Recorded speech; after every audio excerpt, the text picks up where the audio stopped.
Hello friends, कैसे हो आप सब। तो देखो, आज हम कार्टोग्राफी का दूसरा चैप्टर लेके आए हैं। ठीक है। और यहाँ पर भी हम कार्टोग्राफी के बारे में ही पढ़ेंगे कि इसका इतिहास क्या था, इससे रिलेटेड जो भी विद्वान हैं उनके बारे में पढ़ेंगे। यहाँ पर हम बहुत सारे फैक्टों की बात करेंगे इसमें। किसकी? फैक्ट की। और उसमें से बहुत सारे फैक्ट हैं, जब आप उनको पढ़ोगे तो रियलिटी आपको ऐसा लगेगा कि यार ये क्वेश्चन टपकेगा, ये क्वेश्चन भी टपकेगा, ये क्वेश्चन भी टपका हुआ है, ये भी टपकेगा, बिल्कुल ऐसा लगेगा आपको। ठीक है। फिर हम पढ़ेंगे इसके बाद में मानचित्र कला। किसके बारे में? मानचित्र कला के बारे में। हमने कल पढ़ लिया मानचित्र कला के बारे में, मानचित्र कला क्या होती है। ठीक है। तो यदि आपने वो वीडियो नहीं देखा है तो प्लीज़ अब भी जाके उस वीडियो को देखें। आज भी हम इसी चैप्टर को आगे कंटिन्यू कर रहे हैं, चैप्टर नंबर 2 में। उसके बाद हम आगे जो चैप्टर तीसरा पढ़ेंगे वो होगा न्यू टॉपिक। ठीक है, वो होगा न्यू टॉपिक। और वो न्यू टॉपिक वही देख पाएंगे जो मेरी पेड क्लास ज्वाइन करेंगे। क्या करेंगे? पेड क्लास ज्वाइन करेंगे प्यारे साथियों। क्या करेंगे? पेड क्लास ज्वाइन करेंगे। एक सिंपल सा ये मेथड था आपका। ठीक है। तो चलो अब हम पढ़ते हैं। देखो, ये वाली बात है। देखो, पुराणों में यूरोप, अफ्रीका और एशिया के सम्मिलित भूभाग को 7 द्वीपों में विभाजित किया गया था। पुराणों में अफ्रीका अर्थात यूरोप, अफ्रीका व एशिया को सम्मिलित भूभागों को 7 द्वीपों में विभाजित किया गया था। कितनों में? 7 द्वीपों में। ठीक है। अब हम इसके बारे में पढ़ते हैं प्यारे साथियों। सबसे पहले देखो, क्या सबसे पहला है जम्मू द्वीप, दूसरा है प्लक्षद्वीप, तीसरा है, प्लक्स को पल्सा भी बोलते हैं, ध्यान में रखना, इसको पल्सा भी बोलते हैं, पल्सा भी बोल दो आप। ठीक है। तीसरा है पल्सा द्वीप,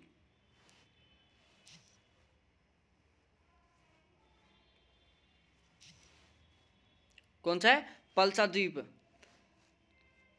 तीसरा है सालमिनी द्वीप, चौथा है कुश द्वीप, पांचवा है क्रोच द्वीप, छठा है शक द्वीप और सातवां है पुष्कर द्वीप। ठीक है। यहाँ पर हम केवल इन 7 द्वीपों का नाम पढ़ेंगे जब मैं आपको थॉट पढ़ाऊंगा। क्या पढ़ाऊंगा? थॉट, भौगोलिक चिंतक। तब मैं इन 7 द्वीपों की लोकेशन भी बताऊंगा, क्योंकि यहाँ से अब की बार जो नेट जेआरएफ का पेपर हुआ था उसमें भी एक क्वेश्चन टपका था। ठीक है। और आजकल यहाँ से ये जो 7 द्वीप है यहाँ से क्वेश्चन पूछता रहता है वो। ठीक है। तो इन 7 द्वीपों के बारे में डिटेल से कहाँ पढ़ेंगे हम? जब मैं थॉट स्टार्ट करवाऊंगा आपको। ठीक है। तो यहाँ तो बस ये ध्यान रख लो कि पुराणों में अफ्रीका, यूरोप व एशिया के सम्मिलित भूभाग को टोटल 7 द्वीपों में विभाजित किया गया है। और वो 7 द्वीप हैं, जिसमें एक जम्मू द्वीप है, एक पुष्कर द्वीप है, एक पल्सा द्वीप है, एक सालमली द्वीप है, एक कुश द्वीप है, एक क्रोच द्वीप है, एक शक द्वीप है, एक पुष्कर द्वीप है। ठीक है। तो यहाँ तो आप केवल इन 7 द्वीपों का नाम याद कर लो। ठीक है भाई। अब थोड़ा आगे देखो, ये क्वेश्चन बहुत सारी बार पूछ चुका है ये। सबसे पहले ये बात ध्यान रखो, पुनर्जागरण काल 13वीं शताब्दी के उत्तरार्ध से 17वीं शताब्दी के अंत का समय मानचित्र कला का पुनर्जागरण का समय कहलाता है। मतलब 1300 से 1700, क्या 1300 से 1700 के बीच का जो समय है वो क्या कहलाता है? पुनर्जागरण का काल कहलाता है। क्या कहलाता है? पुनर्जागरण का काल कहलाता है। इसको रट लो भाई, रट लो। बहुत सारी बार पूछ चुका है ये क्वेश्चन कि 1300 से 13वीं शताब्दी से 17वीं शताब्दी के बीच का समय किस नाम से जाना जाता है? तो वो है पुनर्जागरण काल। देखो प्यारे साथियों, एक बात और, ग्रीडस मर्केटर को डच मानचित्र कला का जनक कहा जाता है। क्वेश्चन आ जाए कि भाई साहब डच मानचित्र कला का जनक कौन है? अरे प्यारे साथियों, डच मानचित्र कला का जनक कौन है? ग्रीडस मर्केटर है। कौन है? मर्केटर महोदय। कौन है ये? डच मानचित्र कला के जनक। कौन है? डच मानचित्र कला के जनक कौन है? मर्केटर महोदय। उसके बाद देखो भाई साहब, अब्राहम ओर्टेलियस कहाँ के हैं? बेल्जियम के हैं। एक विद्वान है अब्राहम ओर्टिलियस जो बेल्जियम के हैं, ठीक है। इन्होंने 1750 में, कब, सॉरी 1570 में, कब, 1570 में थिएटरम ऑर्बिस टेरारम नामक संसार की सर्वप्रथम आधुनिक मानचित्रावली प्रकाशित की थी। अब्राहम ओर्टिलियस जो बेल्जियम के निवासी थे, इन्होंने सबसे पहले 1570 में थिएटरम ऑर्बिस टेरारम नामक संसार की पहली आधुनिक मानचित्रावली प्रकाशित की थी। क्वेश्चन आ जाएगी कि आधुनिक संसार की प्रथम मानचित्रावली थिएटरम ऑर्बिस टेरारम किसके द्वारा प्रकाशित की गई थी? तो वो है अब्राहम ओर्टिलियस द्वारा। कब की गई थी? 1570 में। और भाई साहब ये कहाँ के थे? ये बेल्जियम के थे। कहाँ के थे? बेल्जियम के थे। अब देखो यहाँ पर हम डिस्कस करने वाले हैं किसके बारे में? मानचित्रण की नवीन तकनीकी, new technique of map making. मानचित्रण की नवीन तकनीकों के बारे में हम पढ़ने वाले हैं यहाँ पर। तो देखो प्यारे साथियों, एक एक करके देखो। फिलिप बुआचे एक विद्वान था जिसका नाम है फिलिप बुआचे ने छायांकन एवं प्रतीकों के द्वारा उच्चावाच निरूपण की विधि को विकसित किया था। क्वेश्चन टपक सकता है कि छायांकन एवं प्रतीकों के द्वारा उच्चावाच निरूपण की विधि को किसने विकसित किया था? तो वो किया था फिलिप बुआचे ने। किसने? फिलिप बुआचे ने। कब किया था? 1700 से लेकर 1773 के बीच में इनका कार्यकाल था। मतलब कार्यकाल का मतलब है कि भाई साहब इनकी जो एज है वो 73 साल थी। इनका जन्म 1700 में हुआ था, इनका मृत्यु 1773 में हुआ था, ठीक है। तो फिलिप बुआचे ने छायांकन एवं प्रतीकों के द्वारा उच्चावाच निरूपण की विधि को विकसित किया था। आगे देखो प्यारे साथियों, देखो स्विट्जरलैंड के हंस कॉनराड गीगर, स्विट्जरलैंड के हंस कॉनराड गीगर नामक मानचित्रकार ने उच्चावाच निरूपण की प्लास्टिक छायांकन विधि का प्रयोग किया था। स्विट्जरलैंड के हंस कॉनराड गीगर नामक मानचित्रकार ने उच्चावाच निरूपण की प्लास्टिक छायांकन, प्लास्टिक सैंडिंग विधि का प्रयोग किया था। जे.जी. लेहमान ने हैशुर प्रणाली से उच्चावाच का निरूपण किया था। किसके द्वारा? जे.जी. लेहमान ने हैशुर प्रणाली से उच्चावाच का निरूपण किया था। किसने? जे.जी. लेहमान ने। किसके आधार पर? हैशुर प्रणाली के आधार पर क्या किया था? उच्चावाचों का निरूपण किया था। ये क्वेश्चन भाई साहब बहुत सारी बार टपक चुका है। क्या हो चुका है? टपक चुका है। इसलिए अब की बार भी ये दोनों में से किसी भी एग्जाम में टपक सकता है। हो सकता है कॉलेज लेक्चरर में टपक जाए, हो सकता है नेट जेआरएफ में टपक जाए। आगे देखो प्यारे साथियों, फिलिप बुआचे ने 1737 में पहली बार समुद्री भागों की समोच्च रेखाएं खींची थी। किसने? फिलिप बुआचे ने 1737 में पहली बार समुद्री भागों की समोच्च रेखाएं खींची थी। किसने? फिलिप बुआचे ने। उसके बाद देखो प्यारे साथियों, एक विद्वान है जिनका नाम है मिलट। क्या नाम है? मिलट डी मर्कन। कौन है? मिलट डी मर्कन ने 1749 में, कब? 1749 में पहली बार स्थलीय भागों के उच्चावाच को समोच्च रेखाओं द्वारा प्रदर्शित किया था। मिलट डी मर्कन ने 1749 में पहली बार स्थलीय भागों के उच्चावाच को समोच्च रेखाओं द्वारा प्रदर्शित किया था। अब देखो प्यारे साथियों, आगे देखो, दो लाइन बहुत महत्वपूर्ण है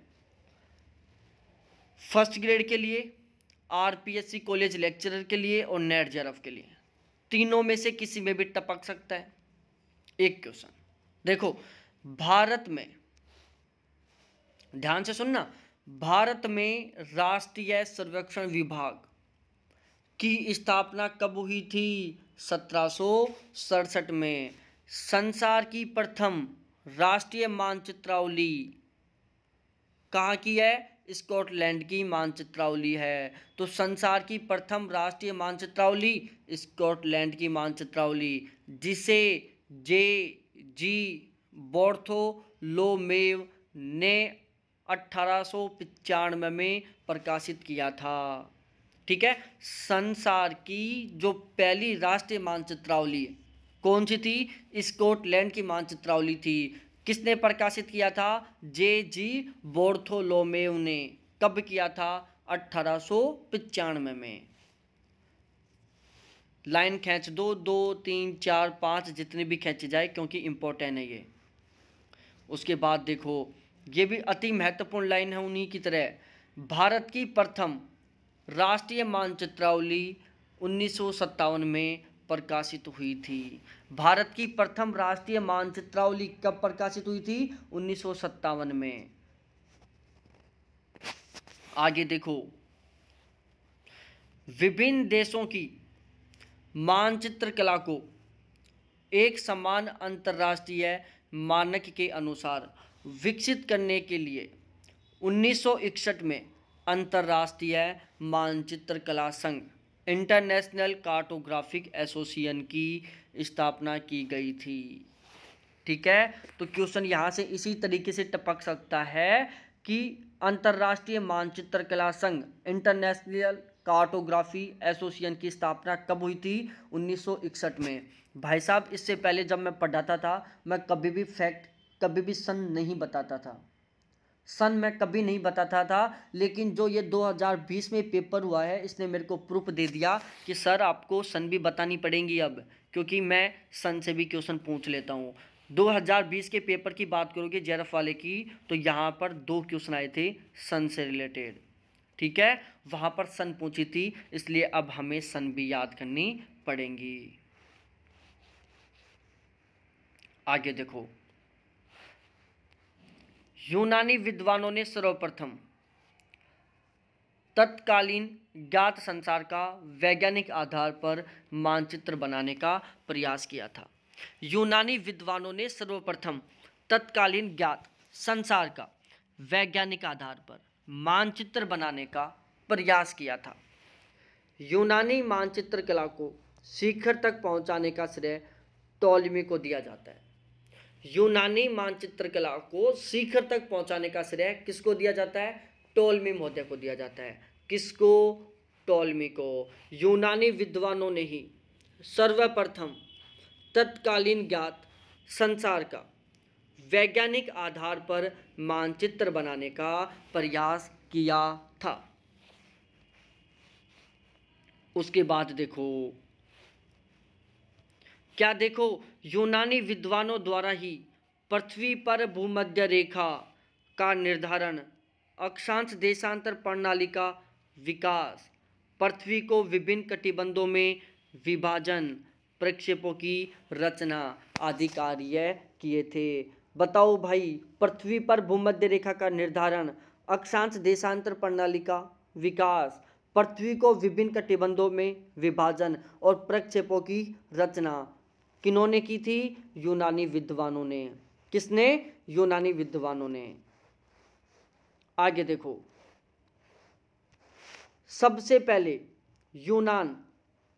यूनानियों को ही ग्रीक बोलते हैं, के एनेक्सिमेंडर ने 1550 BCE में वर्ल्ड मैप बनाया था। तो सबसे पहला वर्ल्ड मैप किसने बनाया था? एनेक्सिमेंडर ने बनाया था। एनेक्सिमेंडर कौन सा विद्वान था? एक ग्रीक भूगोलवेता था, एक यूनानी विद्वान था।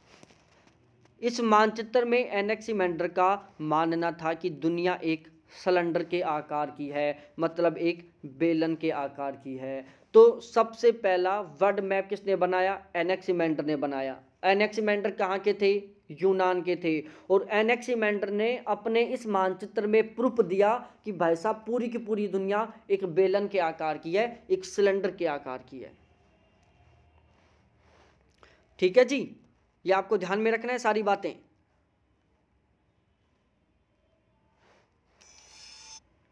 ठीक है जी, ये बातें सारी आपको अच्छे से ध्यान में रखनी है। अब उसके बाद हम थोड़ा आगे चलते हैं, ठीक है, आगे चलते हैं और हम देखते हैं भाई साहब क्या टोलमी को मानचित्र कला का जनक कहा जाता है। टोलमी को मानचित्र कला का जनक कहा जाता है। इन्होंने सर्वप्रथम बंगाल की खाड़ी का मानचित्र बनाया था। क्वेश्चन आ जाए कि बंगाल की खाड़ी का सबसे पहला मानचित्र किसने बनाया? टोलमी ने बनाया, और इसीलिए टोलमी को मानचित्र कला का जनक कहा जाता है। टोलमी मैप बनाने में, टोलमी मौर्य ने जो मैप बनाया था, इसमें उन्होंने गणितीय और ज्यामितीय का उपयोग करने वाले पहले व्यक्ति थे। टोलमी पहले व्यक्ति थे जिन्होंने मैप बनाने में गणितीय और ज्यामितीय विधियों का प्रयोग किया था। अदरवाइज कोई ऐसा विद्वान नहीं था इनसे पहले जिसने मैप बनाने में गणितीय और ज्यामितीय विधियों का उपयोग किया हो। तो सीधे सीधे शब्दों में कह दूं, गणितीय और ज्यामितीय आधार पर विश्व का पहला मानचित्र किसने बनाया था? टोलमी मौर्य ने। अब देखो भाई साहब, अरे देखो प्यारे साथियों, देखो 300 ईसा पूर्व में ग्रीस के शासक सिकंदर, कौन थे? सिकंदर ने ग्रीस के गणितज्ञ कौन? इरेटोस्थनीज को पहली बार भारत के मानचित्र को तैयार करने का आदेश दिया था। भारत का मानचित्र सबसे पहले बनाने का आदेश किसने दिया था? सिकंदर ने दिया था। कहाँ का शासक था? ग्रीस का था। ग्रीस के शासक सिकंदर ने भारत का पहला मानचित्र बनाने का आदेश किसको दिया था? इरेटोस्थनीज को, जो कौन था? एक ग्रीस का गणितज्ञ था। आगे चलो भाई, क्या चलें भाई, देखो टोलमी ने 150 एडी में 6 वॉल्यूम एटलस बनाया था। टोलमी मौर्य ने एक 6 वॉल्यूम एटलस बनाया था। यहाँ से एक क्वेश्चन बनता है कि 6 वॉल्यूम एटलस किसका है? टोलमी मौर्य का है। और टोलमी के 6 वॉल्यूम एटलस को क्या बोलते हैं? जियोग्राफिया बोलते हैं। क्या बोलते हैं? जियोग्राफिया। तो चाहे 6 वॉल्यूम एटलस आ जाए और चाहे जियोग्राफी आ जाए, दोनों किसके हैं? टोलमी के हैं। इस एटलस में उस समय के ज्ञात सभी वर्ल्ड मैप को दर्शाया गया था। और जो ये टोलमी ने 6 वॉल्यूम एटलस बनाया था, जो जियोग्राफिया बनाया था, इसमें उन्होंने उस समय जितने भी ज्ञात वर्ल्ड के मैप थे उन सभी को दर्शाया था। विश्व का मानचित्र बनाने का श्रेय सबसे पहले किसको जाता है? ग्रीक को जाता है, यूनानियों को जाता है। तो विश्व का पहला मानचित्र बनाने का श्रेय किसको दिया जाता है? यूनानी विद्वानों को दिया जाता है या ग्रीक विद्वानों को दिया जाता है? यहां से भी क्वेश्चन पूछ लेता है। देखो, भारत वर्तमान समय में भारत का नक्शा चौधरी रहमत अली द्वारा बनाया हुआ है। भाई साहब, भारत का जो हम वर्तमान चेहरा देखते हैं, भारत का जो हम वर्तमान सूरत देखते हैं, भारत की जो हम वर्तमान नक्शा देखते हैं, ये किसने बनाया था? चौधरी रहमत अली ने बनाया था। किसने? चौधरी रहमत अली ने बनाया था। तो ये थी हमारी कार्टोग्राफी से रिलेटेड इतिहास, history, HISTORY, history of cartography. क्या है? History of cartography. अब हम पढ़ेंगे मानचित्र कला को आगे एक नए टॉपिक के साथ, नई क्लास में। बैच ज्वाइन कर लो भाई साहब, शानदार कंटेंट दूंगा। जो दूंगा एक भी क्वेश्चन बाहर नहीं जाएगा उस यूनिट से, ठीक है? और जो क्वेश्चन बाहर जाएगा वो फिर समझो सभी से बाहर जाएगा वो, ठीक है? कोशिश करूंगा कि जो मैं कंटेंट पढ़ाऊं उसी से क्वेश्चन आए, और जो क्वेश्चन बाहर जाए वो सभी के कंटेंट से बाहर जाए, ठीक है? तो बहुत बहुत धन्यवाद आप सभी को देखने के लिए। Thanks, bye. PDF आपको एक साथ मिल जाएगी नाइट की 10 बजे की क्लास के बाद। बाय।